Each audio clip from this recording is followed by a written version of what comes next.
Ito yung meaning ng Passover. Ito yung karugtong ha. Karugtong ito nung nauna. Meaning of the Passover. The Passover, Hebrew Pesach, is a feast commanded by God by Exodus 12. Commemorates when God delivered Israel from Egypt, sparing their firstborn because of the blood of the lamb applied to their doorposts. Basahin natin itong Exodus 12. So ito yung meaning ng Passover. Ang Passover, pagliligtas yan ng Diyos Ama naman sa mga lahing Hudyo mula sa Ehipto. So sabi ito, sa gabing iyon, 11, kapag kakainin na ninyo, so ibig sabihin, ito ang ibig sabihin ng Passover ha, Paskwa, araw ng Paskwa o pista ng Paskwa. Ang pista ng Paskwa, yan yung pag-alala sa pagliligtas sa lahing Israel mula sa 400 na pagkakaalipin ng mga Israelita sa loob ng Ehipto. Diyan sila kasi naalipin sila diyan ng 400 years. So yan ang meaning ng Paskwa. Ang Paskwa at Passover merong pagkakatulad, pero may pagkakaiba yan. Sinabi ng Diyos Ama kay Moses at Aaron, mula ngayon, ang buwang ito ang siyang magiging unang buwan ng taon para sa inyo. Ano yung unang buwan? Abib, Nisan, March 14 to April 14. Sabihin niyo, so, sa isang buwan siyang ipagdiriwang. Sabihin niyo sa buong sambayan ng Israel, ikasampung araw ng buwang ito, bawat pamilya, ikasampung araw, so March 10 or April 10, bawat pamilya ay pipili ng isang tupa o batang kambing para sa kanila. So sila pipili ng batang kambing. Kung maliit ang pamilya, hindi makakaubos ng isang buong tupa, magsasalo sila ng malapit na kapitbahay. So yung mga kapitbahay mo na mababait, nakasundo mo, hindi katulad ng kapitbahay ko. May kapitbahay akong demonyo na hindi ko kasundo, na may sapi ng 1 legion. 6,000 masasamang espiritu ang nakatira sa kanya. Sa lahi niya, kasi isinumpa ang lahi ng kapitbahay ko eh. Lahi ng mga incest. Nag-asawahan ng magkakapatid. Sila ang naging produkto. Yan. Okay, i-edit nyo yan. Ayokong manira, pero masama kasi ang ugali ng kapitbahay. May ganun siya, may amats, may tama ang utak. So sabi, kung maliit ang pamilya at hindi makakaubos ng isang buong tupa, magsasalo sila ng malapit na kapitbahay na hindi rin makakaubos ng isang buo. So ibig sabihin, merong unity. Magkakasundo ang magkakapitbahay. Siyempre, kung magkakasalo sila sa isang tupa, magkakasundo sila. Ibig sabihin, kasundo nung kapitbahay yung magiging kasalo niya sa isang tupa. So, depende sa dami, Ang dami ng magsasalo-salo sa isang tupa ay ibabatay sa dami ng makakain ng bawat isa. Kailangan lalaki ang tupa o ang kambing. 1 taong gulang. Mga Israelita lang ang gumagawa nito ha, mga Hudyo. Ito ay para sa mga Hudyo. Pag hindi ka Hudyo, huwag kang gagawa nito kasi para kang abnormal. Hindi ka naman Hudyo, pero gumagawa ka nito. Di ano ka? Krong-krong. So pag hindi ka Hudyo, huwag mong gawin to. Kailangan lalaki ang tupa o ang kambing. 1 taong gulang, walang kapintasan. Aalagaan ito hanggang sa 14 ng buwan. So, 14, 1 taon at 2 buwan. At sa kinagabihan, sabay-sabay na papatay ng buong bayan ang kanilang inalaga ang hayop.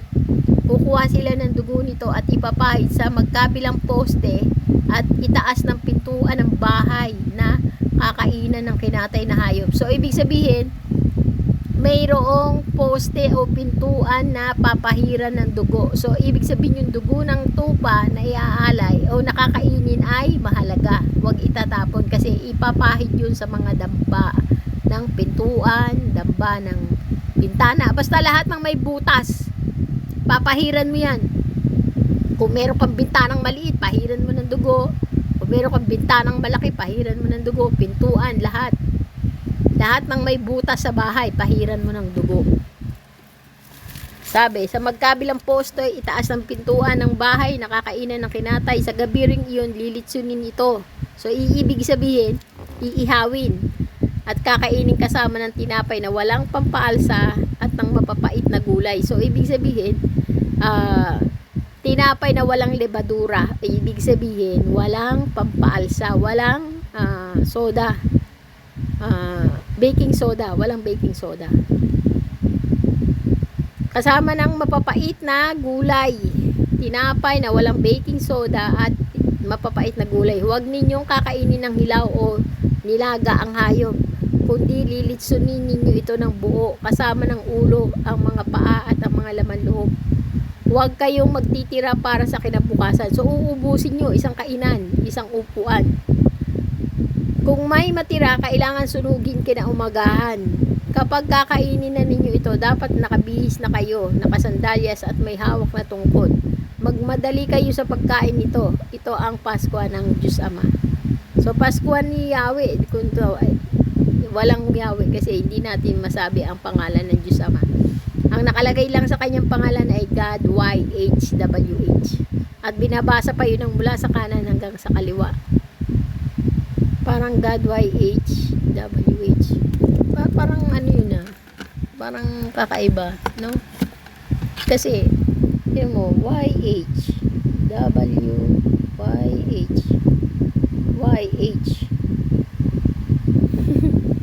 wait lang, sabi doon HY, pag binaligtad mo yung God, YHWH, magiging HY, God HY. Okay, God HY. HY. H, ano kayo ibig sabihin? Y. Bakit? Magdali kayo. Sa gabing iyon, kasi bakit ginawa yung ano ang simbolo ng Passover? Ang Passover kasi, yun ay simbolo ng kaligtasan ng mga Israelita. Kasi ang sabi, doon sa ikasampung salot na ginawa ni kasampu ba yun? Basta lahat na ng salot ginawa na ni Moises pero ayaw pa rin magbago nung loob nung nung paruwa Kaya sabi ng Diyos, ito sa huling salot na ito, magbabago na talaga ang kanyang kalooban. Pauuwiin niya na kayo. Palalayasin niya na kayo sa Ehipto. Pagtatabuyan na kayo ng paruwa. Kasi lahat na ng salot ginawa na ni Moises, pero hindi pa rin sila pinapakawalan ng mga paruwa. Ngayon pero kay sabi ng Diyos Ama, ito sa huling salot na ito, tiyak na tiyak palalayasin na kayo ng paruwa. Kasi ang mangyayari kasi papatayin lahat ng mga panganay ng tao at panganay ng hayop. Sa huling salot na pakakawalan ng Diyos Ama para sa bansang Ehipto, papatayin ng Diyos Ama ang panganay ng mga tao at saka ng mga hayop. So, ibig sabihin, panganay ng alipin ng paruwa, kasi paruwa ang hari ng Ehipto So, panganay ng hari, panganay ng mga alipin ng hari, at lahat ng mga taong nagsisilbi sa hari, at lahat ng alipin ng hari, at lahat ng mga manggagawa ng hari, panganay lahat, ay lilipulin, papatayin, mamamatay lahat ng panganay. Pati sa hayop, panganay na hayop, panganay na anak ng hayop. Halimbawa, yung baka ng isang alipin, may baka siya. Yung panganay na anak ng baka na yan, mamamatay lahat. So, yun sa gabing iyon, lilibutin ko ito. Sa gabing iyon, lilibutin ko ang buong Ehipto at papatayin ang lahat ng panganay na lalaki, maging tao man o hayop, at parurusahan ko ang lahat ng Diyos-Diyusan sa Ehipto. Ako ang Diyos. Ako ang amang Diyos amang banal. Dugo ang magsisilbing palatandaan ng bahay na inyong titirhan. So, ibig sabihin, lahat ng may dugo sa damba, ibig sabihin sa pinto o sa bintana, lahat ng butas ng bahay, lagyan mo ng dugo ng tupa na inyong nilitson. So, mahalaga yung dugo niya, wag mo itapon. Ipapahid mo yun sa pintuan, sa bintana, sa lahat ng butas ng bahay, papahiran mo.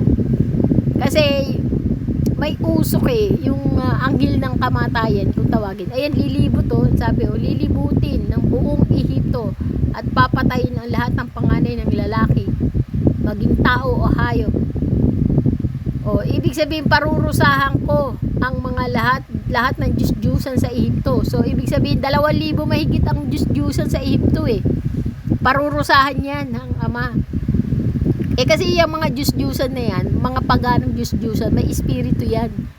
May espiritong masama na nakatira. Halimbawa, kang Diyos-Diyusan mo, may imahe ka ng mga Santo Niño, may Diyos-Diyusan yung Santo Niño, mayroong masamang espiritong nakatira diyan. So ibig sabihin, hindi lang panganay ng tao, panganay ng hayop ang parurusahan, kundi pati yung mga Diyos-Diyusan. So kung meron kang espiritu diyan, mayroong kang imahe halimbawa imahe ng Santo Niño, merong masamang espiritong nakatira diyan, parurusahan din yan ng Diyos Ama. Parurusahan ko ang lahat ng Diyos-Diyusan sa Ehipto. Ako ang Diyos Ama. Dugo ang masisilbing palatandaan ng bahay na inyong titiran. Lahat ng bahay na makita ko may pahid ng dugo ay lalagpasan ko at walang pinsalang mangyayari sa inyo habang pinaparusahan ko ang buong Ehipto. Ang araw na ito'y ipagdiriwang ninyo sa lahat ng inyong salinlahi. So ibig sabihin, hanggang sa panahon na ito, ginagawa ito ng mga Hebreo o Hudyo. Kasi ito ay simbolo ng kanilang kaligtasan mula sa Ehipto. Ang araw na ito ipagdiriwang ninyo sa lahat ng inyong salinlahi bilang pista ng Diyos Ama. Sa pamamagitan nito'y maaalala ninyo ang aking ginawa.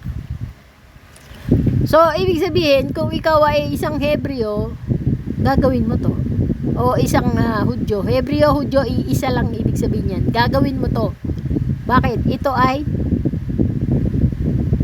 simbolo ng inyong kaligtasan, ng inyong lahi hanggang sa panahong walang takda. Hanggang sa panahon na ito, ginagawa ito ng mga Hebreo o Hudyo. Okay? Ito yung mga requirements sa celebrate ng pista ng Pasko. 7 araw kayong kakain ng tinapay na walang pampaalsa.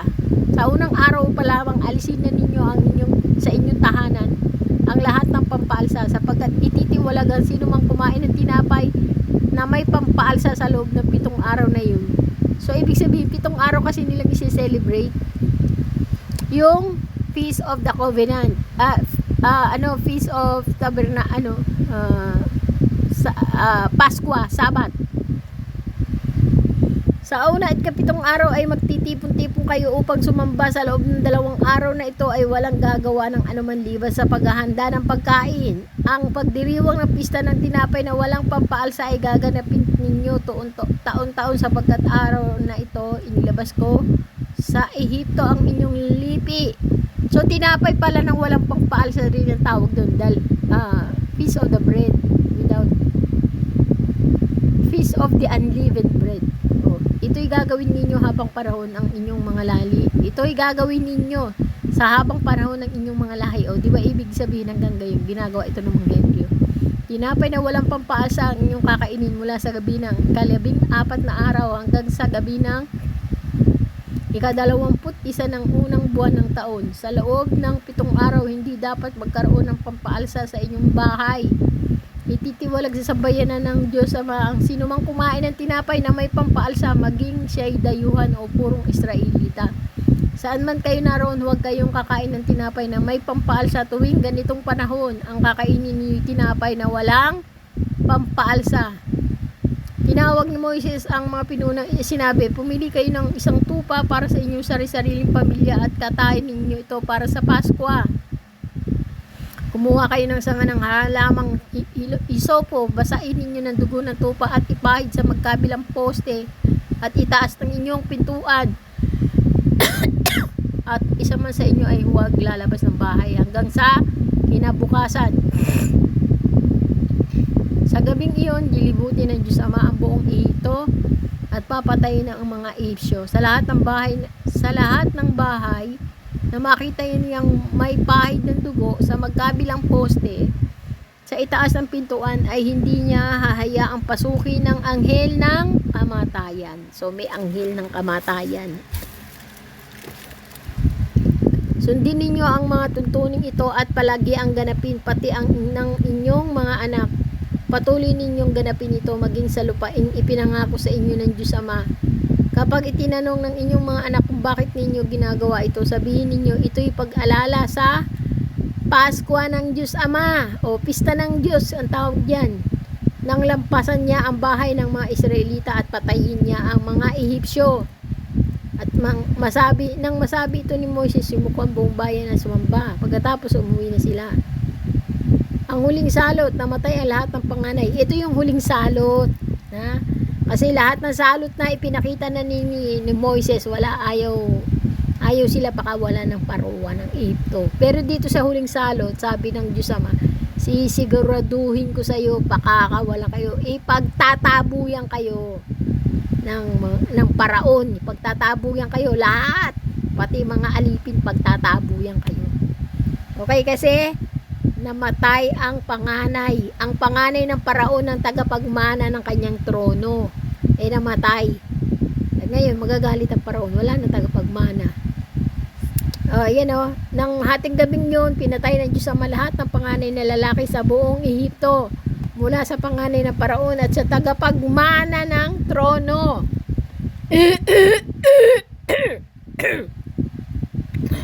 Mula sa panganay ng paraon at tagapagmana ng trono hanggang sa anak ng bilanggong nasa piitan. Namatay din ang panganay ng mga hayop. Nang gabing iyon, nagising ang paraon at ang kanyang tauhan at lahat ng Ehipsyo at nagkaroon ng napakalakas na iyakan sa buong Ehipto sapagkat lahat ng bahay ay namatayan ng panganay na lalaki. Nang gawiring iyo'y ipinatawag ng paraon sina Moises at Aaron at kanyang sinabi, sige, umalis na kayo sa Ehipto, lumayas kayo. Lumakad na kayo at sumamba kayo sa Diyos Ama nyo. Dalhin ninyo pati inyong mga tupa, kambing, lahat. Baka, umalis na kayo at ipanalangin din ninyo ako. Okay? So, ibig sabihin, pinalayas. Inapura sila ng mga Ehipsyo at sinabi sa kanila, mamatay kaming lahat kapag hindi pa kayo umalis dito. Mamamatay daw silang lahat. So, pinaalis sila. Lahat ng mamamayan ng mga Ehipto, pinagtabuyan sila. Kaya binalot ng damit ang mga minamasang harina na di na nalagyan ng pampaalsa. Nialisin pa sa sisidlan. Pinasan nila iyon at umalis. So, yung mga harina nila na dapat nang lagyan, hindi nila nalagyan ng pampaalsa. So, yung mga arena na yan, walang papaalsa nang umalis sila. Dahil madalian, pinalayas sila. Sige, layas. Mamamatay kami pag nandito kayo. Sige, layas. Pinalayas ng ura-urada ang mga Israelita mula sa Ehipto. Ayan, nooy nahingi na nila sa Ehipsyo ang mga alahas at pilak at ginto. So, alisin sa sidlan. So, pinasan nila yun. Nooy, nahingi na nila sa mga Ehipsyo. Ibig sabihin, humingi sila. Bago sila pinalayas, siyempre, apurahan ng paglayas nila. Humingi sila ng mga alahas. Ayan nooy, nahingi na nila sa mga Ehipsyo ang mga alahas na pilak at ginto at mga damit tulad ng inutos sa kanila ni Moises. So, ibig sabihin, hindi nila dinambong, hindi nila ninakaw, ha? Kasi baka ibig sabihin nagnakaw muna ang mga Israelita bago umalis. Hindi. Nanghingi sila bago sila umalis. Siyempre apurahan So ibig sabihin, apurahan silang pinaalis. At takot na takot ang mga Ehipto sa kanila. Kasi ang tingin nila sa mga Israelita, sumpa. Kaya kailangan umalis na sila sa Ehipto. Ngayon, nung sumpaan na ang tingin nila sa mga Israelita, lahat ng hingi ng mga Israelita, binigay nila. Sabi, kung sumpa kami, sige, alis kami dito. Pero bigyan nyo kami ng alahas. Yan. Alahas, pilak, ginto, damit.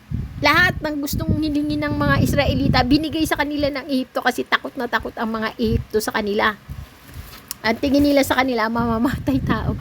Pagkat nandoon sila sa Egypt, mamamatay ang mga Egyptian. So lahat ng hingi ng mga Israelita, binigay ng mga Egyptian para lang lumayas ang mga Israelita.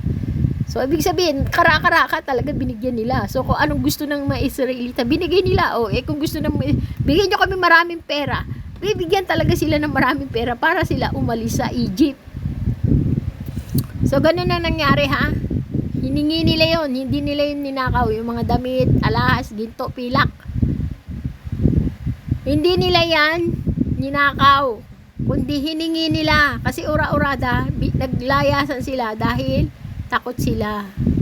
Takot yung mga taga-Ehipto sa kanila, kaya pinalaya sila. Nanirahan ng mga Israelita sa Ehipto ng 430 years. Huling araw na ika-430 years nang umalis sa Egypt ang lahat ng lipi ng bayan ng Diyos Ama. So, ibig sabihin, lahat ng mga Israelita na nanirahan sa Egypt ng 430 years, yan ang kauna-unahang iglesia ng Diyos Ama. Ang tawag sa kanila ay bayan ng Diyos. Bayan ng Diyos Ama. Iglesia ng Diyos. Sila ang mga iglesia ng Diyos na niligtas ng Diyos Ama mula sa pagkakabihag sa ika-430 years na pagkakaalipin sa Ehipto. Ang tawag sa kanila ay bayan ng Diyos. Ayan o. Ayan o. Huling araw na ika-430 years nang umalis sa Egypt ang lahat ng lipi ng bayan ng Diyos. O, ibig sabihin, iglesia yan sila ng Diyos. Iglesia. Bayan ng Diyos. Bayan, tao ng Diyos. Lahat na nandiyan, tawag yan. Tao ng Diyos. Bayan ng Diyos. Iglesia ng Diyos. Yan ang tawag sa kanila. Nang gabing iyon sila ay iniligtas ng Diyos Ama at inilabas sa Ehipto. Kaya ang gabing iyon ay itinalaga nila sa pag-aalala sa pagliligtas sa kanila ng Diyos Ama. Ang pag-aalalang iyon ay patuloy nilang gagawin habang sa panahong walang takda. Hanggang ngayon ginagawa nila yan. Ito ay tuntunin. Sinabi ng Diyos Ama kina Moises, ito ang tuntunin sa Pasko. Bawal kumain ito ang mga dayuhan. Ngunit ang alilang binili ninyo ay maaaring pakainin nito kung siya ay tuli na. O, so ibig sabihin kung tuli na ang alila, makakakain siya nung tupa. Hindi rin maaaring kumain nito ang mga dayuhang nakikipanuluyan lamang sa inyo o kaya ang mga upahang manggagawa. Ang korderong pampasko ay dapat kainin sa loob ng bahay na pinaglutuan nito. Huwag ilalabas kahit kapiraso nito at huwag ding babaliin kahit isang buto. Ang pista ng Pasko ay pagdiriwang ng buong Israel. Lahat ng dayuhang nakikipamahay sa inyo na gustong makipagdiwang sa Pasko ay kailangan tuliin muna. So, ibig sabihin magpakabanal muna kasi yung pagtutuli sa laman ay paraan ng pagpapakabanal sa laman. Kailangan tuliin muna pati na ang kanyang mga anak na lalaki bago pasalihin sa pagdiriwang. So, kailangan muna matuli pati yung mga anak. Sa gayoy ituturing silang katutubong Israelita. Huwag hahayaang kumain nito ang sinumang hindi tuli. Oh, so, ibig sabihin kung hindi ka tuli, bawal kang kumain ng handog sa Pampaskwa. Kailangan mo nang maging tuli ka, maging banal ka sa laman. Huwag hayaang kumain nito ang sinumang hindi tuli. Lahat ay saklaw ng mga tuntunin ito. Maging ito'y katutubong Israelita o dayuhan, sinunod lamang. Sinunod ng lahat ng mga Israelita ang inuutos sa kanya ng Diyos Ama kay Moises at Aaron. Nang araw na iyon, inilabas ng Diyos Ama sa Ehipto ang mga Israelita na nakahanay ayon sa kanilang lipi. O may lipi yan, 12 lipi. Lipi ni Ruben, lipi ni Ephraim, ay ni Gad, basta yung 12 anak ni Jacob. Kasi si Jacob ay Israel. Si Jacob at Israel ay iisa. Sabihin, it marks freedom from slavery and God's mighty salvation. So, ibig sabihin ng Passover ay freedom from slavery and God's mighty salvation. Key feature of Passover, a lamb without blemish was sacrificed. So, isang tupa na walang kapintasan. Its blood was applied to the door frame as a sign of protection. O, pinoproteksyonan kasi nung dugo ng tupa ang lahat ng nasa loob ng bahay na may marka ng dugo sa bintana at saka sa pintuan. The meal included lamb, unleavened bread, and bitter herbs. So, mayroong sacrificial lamb, ang tawag ay tupa na walang kapintasan, tinapay na walang lebadura, at mapapait na mga halaman. It became annual memorial feast. So, taon-taon. Okay, taon-taon ito ay isine-celebrate ng mga Hudyo. O, basahin natin na Leviticus 23:4. Sabi ay Leviticus 12. Leviticus 12 ba? Wait. Ito yung Leviticus 23:4-8. So, 23:4. Ito ang mga pistang itinakda ko. Ito yung pista ng Pasko, okay? Ito yung Passover feast o pista ng Diyos. Piyesta ng Diyos. Ang tawag dito, pista ng Pasko. Passover feast. Piyesta ng Diyos. Ito ang pistang itinakda ko. Ang pista ng Pasko na gaganapin sa gabi ng ika-14 na araw ng unang buwan ng Nisan o Abib. O March 14 to April 14 to ha, isang buwan. March 14 to April 14 ito ginaganap. Unang buwan ng kalendaryong Hebreo, Nisan or Abib. So ginaganap ito ha. Ito ang pistang itinakda ko, ang pista ng Diyos, pista ng Pasko na gaganapin sa gabi ng ika-14 na araw ng unang buwan. Kinabukasan ay pista ng tinapay na walang ipampaalsa. So ibig sabihin, yung ika-14 na araw, March 14,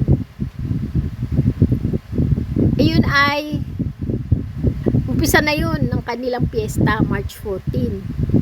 O yan, okay na bukasan ay pista ng tinapay na walang pampalsa. 7 araw kayong kakain ng tinapay na walang pampalsa. 7 days. Piyesta ng Diyos kung tawagin ito. 7 araw na kumakain sila ng mga tinapay na walang pampalsa. So, piyesta ng Diyos sa Israel kung tawagin ito. Kinabukasan, sa unang araw, magkaroon kayo ng banal na pagtitipon. Huwag kayong magtatrabaho. 7 araw kayong mag-aalay sa Diyos Ama ng handog ng susunugin. Sa ika-7 araw, muli kayo magkakaroon ng banal na pagtitipon. Huwag kayong magtatrabaho. Sabihin mo rin sa mga Israeli na kapag naroon na sila sa lupaing ibibigay ko sa kanila, tuwing anihan ay magdadala sila sa mga saserdote ng isang bigkis ng unang nilang ani o unang bunga ng lahi, unang bunga ng ani. Ito iwawagayway niya sa harapan ng Diyos upang kayo'y maging kalugod-lugod sa Kanya. Gagawin ito sa kinabukasan sa araw ng pamamahinga. Sa araw na iyon, magdadala kayo ng isang lalaking korderong walang kapintasan at 1 taon pa lang bilang handog na susunugin. Sasamahan ninyo ito ng mga salot ng harinang minasa sa langis ng olibo bilang handog na pagkain butil at 1 litrong alak bilang handog ng inumin.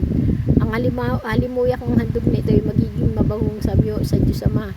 Huwag kayong kakain ng tinapay o trigo o maging sinangag o sariwa hanggang hindi ninyo nagagawa ang handog na ito.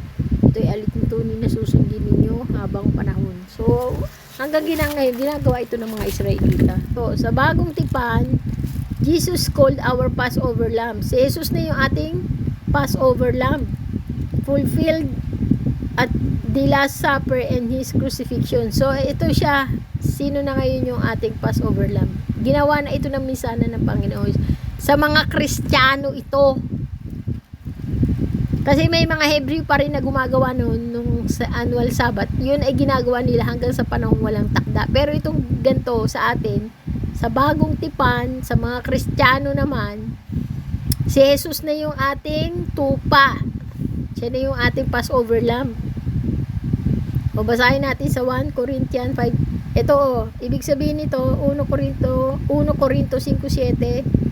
Alisin ninyo ang lumang pampaalsa.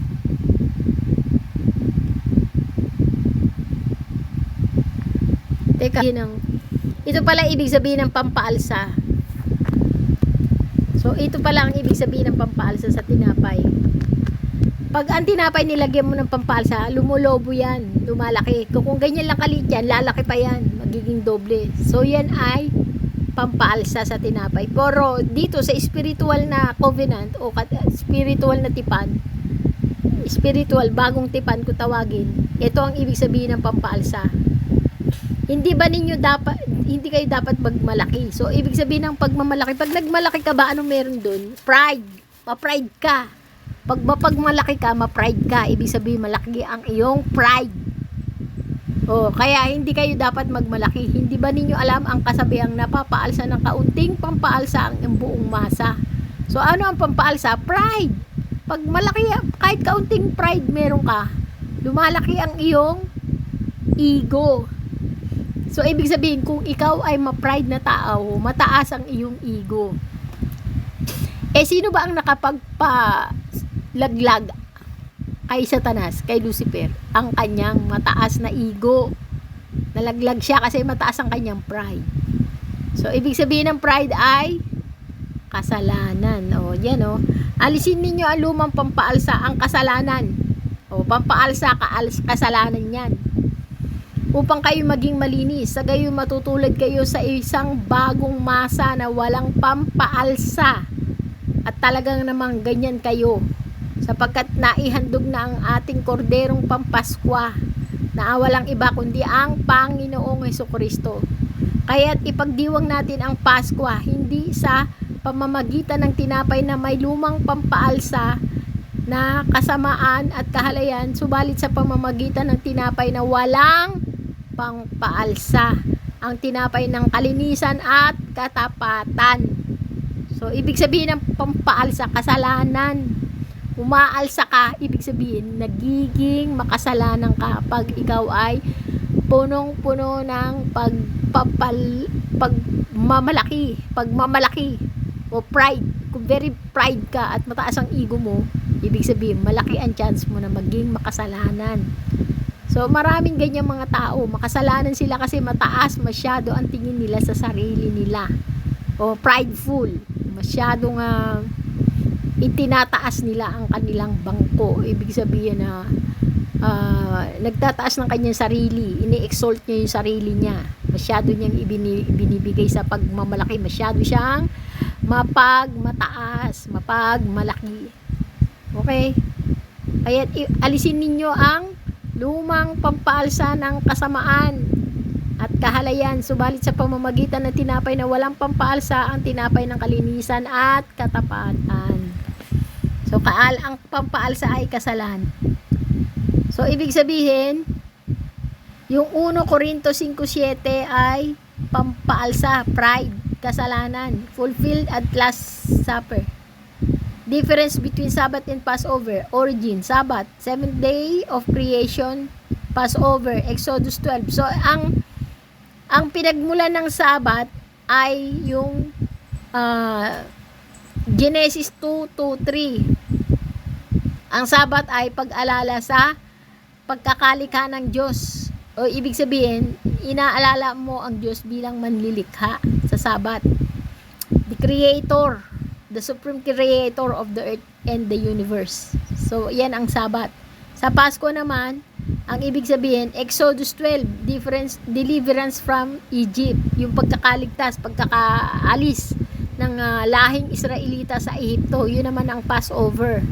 So, ito yung, ang tanong kasi dito, what is the difference between Sabbath and Passover? Ang sagot ay, ang difference between Passover and Sabbath ay, ang origin, ang Sabbath ay nagmula sa Genesis 2:3. Ang Passover ay nagmula sa Exodus 12.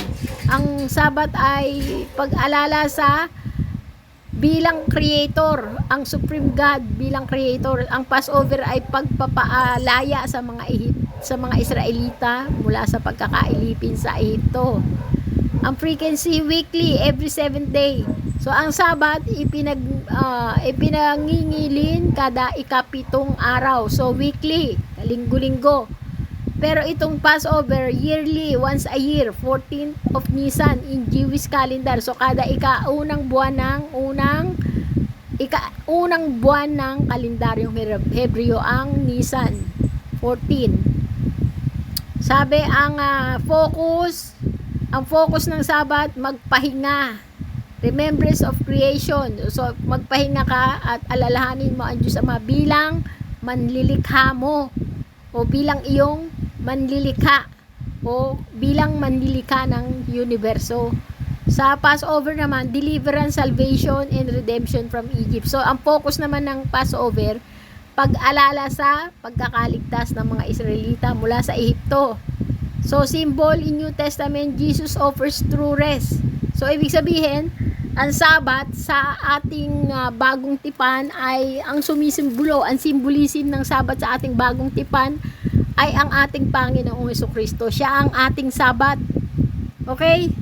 Ang Panginoong Hesukristo ang ating kapahingahan sa Espiritu. Sabi ng Diyos Ama, ng Panginoong Hesukristo, hali kayo at kayo bibigyan ko ng kapahingahan. O, basahin natin. Mateo 11:28. Mateo 11:20. Sabi rito, Mateo 11:28.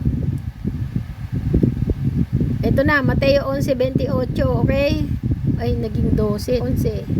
Sabi, lumapit kayo sa akin. Ito yung Sabat natin sa banal na spiritual na tipan. O bagong tipan. Ang ating Sabat ay ang ating Panginoong Hesukristo. Siya ang ating kapahingahan sa Espiritu. Ang sabi niya rito sa Mateo 11:28, lumapit kayo sa akin.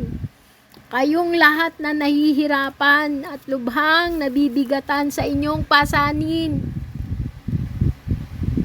Sabi niya, at kayo bibigyan ko ng kapahingahan. So, ang Panginoong Hesukristo ang ating kapahingahan sa Espiritu. Pasanin ninyo ang aking pamatok at matuto kayo sa akin sapagkat ako'y maamo at may mababang loob.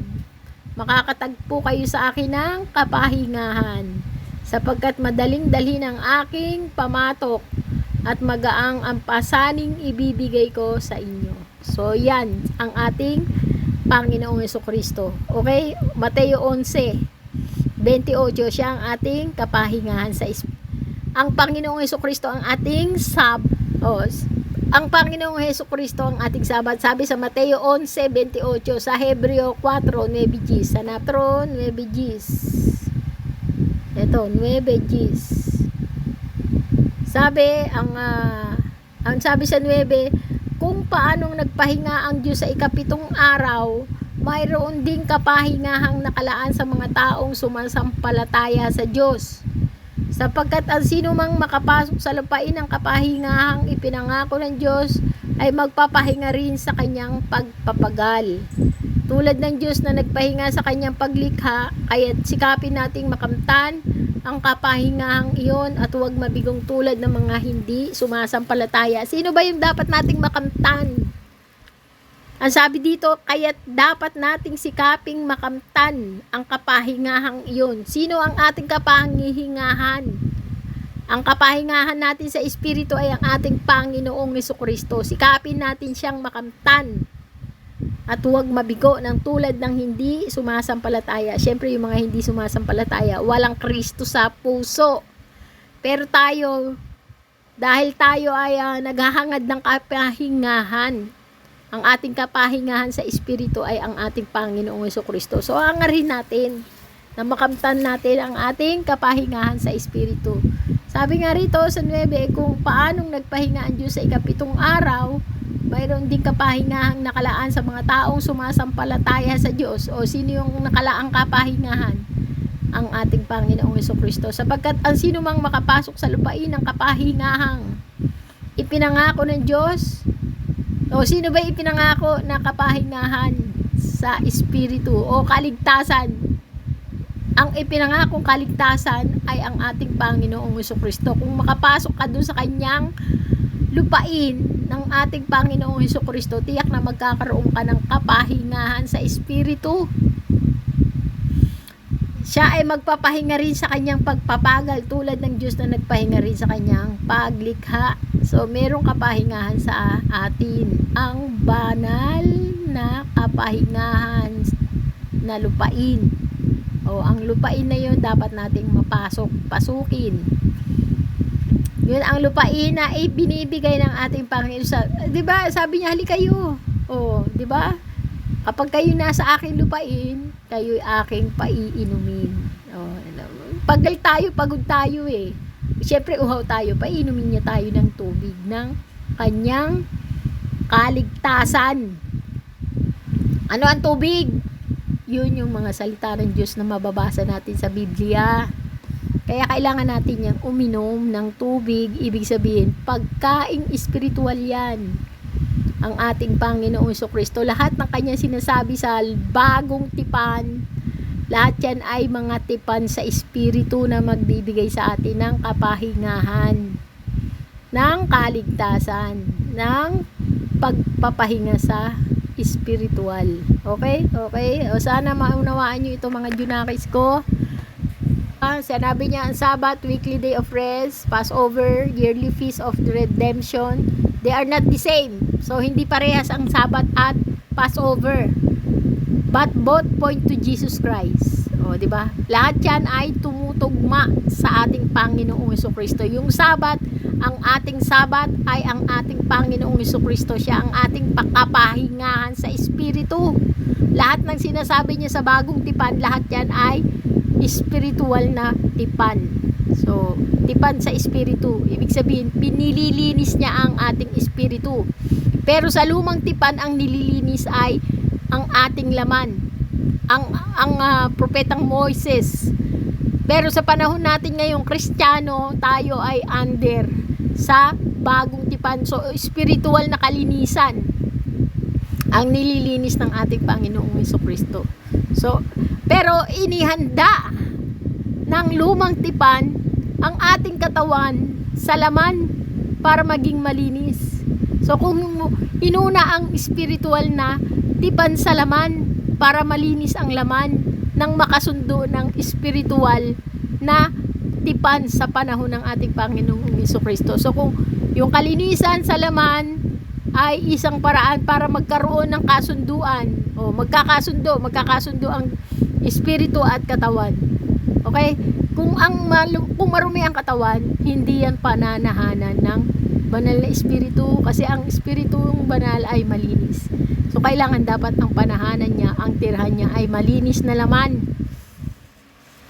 Para ikaw ay tirhan ng isang malinis na espiritu, kailangan mong maging malinis sa laman. So ang kalinisan sa laman ay pag-iwas, pagtalikod, pagsisisi sa lahat ng uri ng pampaalsa ang kasalanan.